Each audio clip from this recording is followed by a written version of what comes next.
Olá, turminha, tudo bem? Vamos estar fazendo uma revisão? Então, olha aqui comigo. Primeiro, vamos começar com o ar. A Terra, ela está envolvida por uma camada de ar chamada atmosfera. O que é uma atmosfera? É a camada de ar que envolve a Terra. E o ar, ele está em toda parte. Nós sabemos que ele é indispensável para as nossas vidas. Nós podemos também sentir o ar pela ação do vento, pelo movimento das folhas, várias formas que nós podemos sentir o ar. E o ar, ele é puro, né? Ele é puro e invisível. Invisível porque nós não podemos ver, nós sentimos ele. E ele é inodoro, insípido e incolor. Então, vamos escrever aqui. O ar, ele é o quê? Invisível, tá? Invisível e puro. E puro. O que mais? Então, o ar também, ele é o quê? Inodoro. O que quer dizer inodoro? Inodoro quer dizer que ele não tem cheiro. O ar não tem cheiro, ele é puro. O que mais? O ar também, ele é insípido.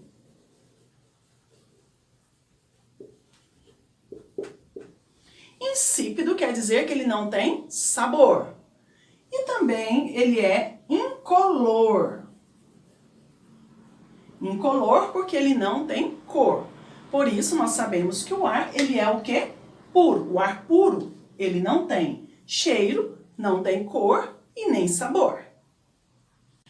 Na composição do ar, nós sabemos que o ar, ele é composto por uma mistura de gases. Quais são os gases? Gás nitrogênio, gás oxigênio e gás carbônico. O nitrogênio é o que existe em maior quantidade no ar. Já o gás oxigênio é o gás que nós respiramos. Ele é indispensável para a respiração da maioria dos seres vivos, como nós, os animais e as plantas.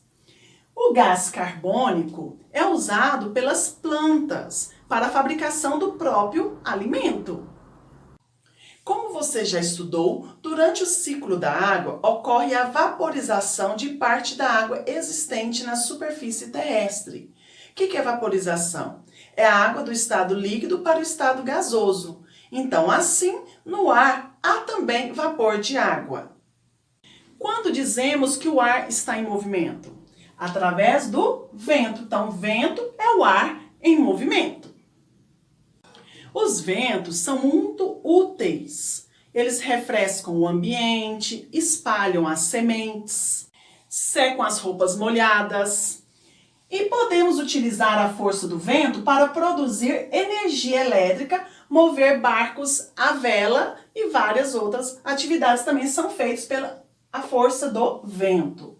Os ventos muito fortes causam prejuízos, como, por exemplo, derrubam árvores, viram os barcos à vela, né, destrói, espalham chamas na floresta, provocando várias queimaduras, incêndios. Existem aparelhos para indicar a velocidade e a direção do vento. São esses: o anemômetro, o catavento e a biruta. O anemômetro, ele mede a velocidade do vento. Já o catavento e a biruta, eles indicam a direção do vento, se ele está indo para o norte, ou para o sul, ou para o leste ou oeste. E o catavento aqui, nós sabemos que ele pode ser instalado em vários locais, principalmente no alto dos edifícios, dos prédios, nos telhados das casas.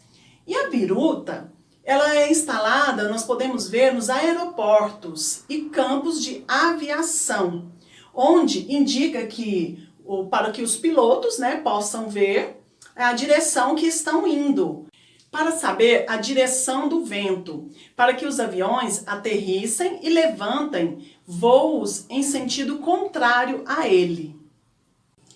A exploração dos recursos naturais. Para sobreviver, o ser humano sempre precisou dos recursos da natureza. Quais são eles? O solo, a água, o ar vegetais, os minerais e os outros animais. Muito tempo atrás, os seres humanos históricos, eles limitavam tudo que eles necessitavam tirar da natureza. Eles usavam muito a sua forma artesanal. Artesanal quer dizer manualmente, eles faziam tudo manualmente. Com o passar dos séculos, a humanidade foi se desenvolvendo e aprendendo a cultivar a terra, a domesticar os animais e a construir instrumentos e máquinas mais sofisticadas. E aos poucos, essas máquinas passaram a substituir a mão de obra artesanal pela produção industrial. Agora vamos conhecer alguns dos recursos naturais mais explorados e usados pelo ser humano. O primeiro deles é o carvão mineral e o petróleo. As duas principais fontes de energia usadas pelo ser humano são o carvão mineral e o petróleo. Eles são combustíveis fósseis, que quer dizer que toda matéria-prima formada pela decomposição de restos de seres vivos ao longo de milhões de anos. Então, eles são usados para produzir calor em casas, nas indústrias e também para mover os automóveis. É do petróleo que obtemos a gasolina, o óleo diesel, os plásticos e vários outros produtos. Mas há um grande problema do uso desses materiais, dessas fontes de energia, porque elas poluem o meio ambiente. A madeira agora nós vamos falar sobre madeira. Então, madeira, ela é utilizada na construção e na fabricação de móveis. Sabe os móveis que vocês têm nas suas casas? Então, ela é usada pela madeira. E também como combustível. Por exemplo, quando as pessoas cortam madeiras para poder colocar nos fogões a lenhas, né? Para fazer a comida no fogão a lenha, é usado a madeira.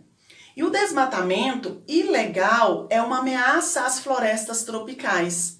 Sabemos que há muitos desmatamentos, mas eles são proibidos, são ilegais. Eles ameaçam essas florestas tropicais. Agora vamos falar sobre a água. Então, a água, ela é indispensável para a vida dos seres vivos, que somos nós, seres humanos, os animais e os vegetais. E também ela é utilizada para produzir energia elétrica. E devemos usá-la, né, de forma consciente, porque um dia ela vai acabar. Então, vamos economizar água, usar de forma bem consciente, não desperdiçar, porque ela pode acabar. Metais. Os metais são extraídos das jazidas de minérios. Os metais são usados em seu estado natural para fabricar pequenos utensílios e para fazer construções. Esses pequenos utensílios que são usados metais, como por exemplo, as colheres, os garfos, faca que tem na sua casa, as panelas e vários outros objetos que nós encontramos são feitos de metais. E também são usados nas construções, como os ferros, tudo aquilo que é usado no metal nas construções para construir uma casa, um prédio, um edifício. E os metais como o ouro e a prata são usados para a confecção de joias, né, como os anéis, colares, várias outras formas de joias. E o cobre, ele é usado para os fios elétricos. Então, ele é usado nos fios elétricos. São usados o cobre. E o ferro é usado na construção civil, como eu já tinha dito. Pedras, areia e argila. Então, as pedras, a areia e a argila, que chamamos também de barro, são muito usados na construção civil, naquelas construções de prédios, edifícios, né? E também utilizados a argila e a água na fabricação de tijolos. Então, para fazer o tijolo, você usa a argila e a água. E a pedra, que nós conhecemos como brita nas construções, que quando moe as pedras, elas viram britas, que elas ficam menores. E a areia são utilizadas para fazer o asfalto, esse asfalto que tem nas ruas que nós encontramos aqui em Goiânia. e na construção civil também são usados. O solo, agora vamos falar sobre o solo. O que é um solo? É terra, é o chão onde pisamos. Mas o solo, ele é usado para o cultivo de produtos agrícolas, para as plantações. E a criação de animais também o solo é usado. Porém, o uso contínuo desse solo, do solo na agricultura, sem os devidos cuidados, pode provocar alterações danosas a ele, podem ser prejudiciais a ele. Se você não usar o uso devido, correto, você vai o quê? Acabar com o solo, vai destruir. Por exemplo, quando nós temos queimadas, destrói o solo, quando tem erosões, quando o ser humano vai lá e cava bastante buracos, faz estragos que podem danificar o solo. Também danifica o solo são os agrotóxicos, né? Muitos aditivos, muitos agrotóxicos também prejudicam o solo. Então nós devemos ter bastante cuidado com isso. Proteção dos animais silvestres e das espécies vegetais nativas. Aqui nós vamos falar sobre os animais silvestres e das espécies vegetais nativas. Quais são esses tipos de animais? São os animais que estão em risco de extinção. Então, todos nós devemos ser responsáveis e cuidar do meio ambiente. Sim, nós devemos cuidar do meio ambiente. É nele que nós moramos, é dele que nós precisamos para a nossa sobrevivência e para outros animais também. Então, algumas atitudes, medidas e cuidados podem ajudar a recuperar e proteger o meio ambiente. Vamos ver quais são essas medidas e cuidados? Entre elas está a preservação da fauna e da flora. O que é a fauna? É a criação de animais. E a flora? É o cultivo dos vegetais. É a formação dos vegetais, as plantações. O IBAMA, o que é o IBAMA? É o órgão responsável pelo controle e pela fiscalização dos recursos naturais, que é a fauna, a flora, o solo, a água e etc. Vários recursos naturais, como nós já vimos na aula anterior, que eu acabei de passar para vocês, na explicação anterior. Então, olha aqui, o IBAMA, ele é esse órgão responsável para o controle e pela fiscalização. Então, através do IBAMA, que nós sabemos o que está acontecendo com a Mata Atlântica, o que está acontecendo com os animais, com a preservação do ambiente do nosso país. Então, o IBAMA, muitas vezes, muitas espécies de animais e vegetais já foram extintas, ocorre risco de extinção. O que é risco de extinção? Que desaparecem, que podem morrer e nunca mais voltar, que podem desaparecer do nosso ambiente. Exemplo, o mico-leão dourado, a arara azul, o lobo-guará, tem outros também, outros animais. E nós temos aqui uma vegetação também muito importante que está em risco de extinção. O próprio livro nos diz que é a palmeira jussara, que é tirada o palmito jussara. Ele também corre riscos de extinção. O palmito, nós consumimos eles nas nossas refeições, Então, o palmito jussara, ele está correndo risco de extinção porque o ser humano está cortando ele de forma inadequada. Então, a forma que é cortada, a planta morre. Por isso que ela está em extinção. Os animais são extintos por causa do valor do seu couro, da caça ilegal, da destruição do seu habitat, entre outras causas. Sabemos que um casaco de couro, uma calça de couro tirada do animal é valioso. Por isso está acontecendo muita caça ilegal e eles estão sendo extintos. E além de tudo, destrói o seu habitat, porque o habitat é o lugar onde eles moram. Destruindo, eles vão morrer e vão acabando então com as espécies nativas, vão acabando com os animais silvestres e vão ocorrendo várias extinções, vários riscos de extinções. Os animais silvestres, eles só podem sobreviver com segurança e liberdade em seu habitat. Então, o desmatamento é um dos grandes fatores que tem contribuído para a extinção de vários animais.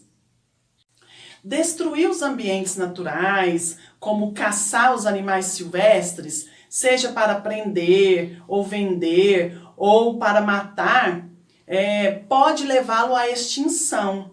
E isso é um crime federal. Cuidados com a água dos rios e dos mares. Algumas medidas de saneamento básico que podem evitar a poluição dos rios e dos mares são a coleta de lixo e evitar lançar o esgoto nos rios ou mares sem tratá-lo primeiro, ou seja, sem retirar da água as impurezas e os organismos nocivos à vida. Existe a possibilidade de recuperar rios que estão poluídos. Como? Nós chamamos de despoluição das águas, que quer dizer é ato ou efeito de eliminar ou reduzir a poluição. Então, despoluir um rio leva muitos anos e custa muito dinheiro e implica a colaboração de um grande número de pessoas. Então, para despoluir um rio, vai ter muito gasto e precisa de muitas pessoas para poder ajudar nessa despoluição. Então, vamos cuidar dos nossos rios e mares. Não jogar sujeiras, papéis, qualquer objeto dentro desses rios e mares. Além de poluir o rio, você vai estar prejudicando os animaizinhos que moram dentro dessas águas, né? Então, os animais marinhos, os animais dentro do rio, como peixe, vários outros animais, vão estar morrendo. Então, vai estar prejudicando. Então, vamos cuidar do nosso rio e do nosso mar. Reflorestamento. O que quer dizer reflorestamento? Plantar novas árvores. Então, a vegetação, ela protege o solo contra a erosão, que são aqueles buracos que encontramos no solo, e cria as condições ambientais adequadas para a vida de muitos seres vivos.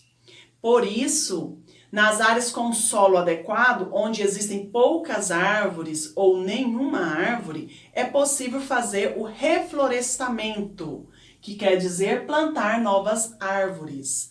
E se encontrarmos um lugar que não tem um solo que é bem adequado e não tem nenhuma árvore, você poderá reflorestar este ambiente, você poderá plantar novas árvores. E ainda existem florestas e matas que não foram derrubadas e que precisam ser protegidas.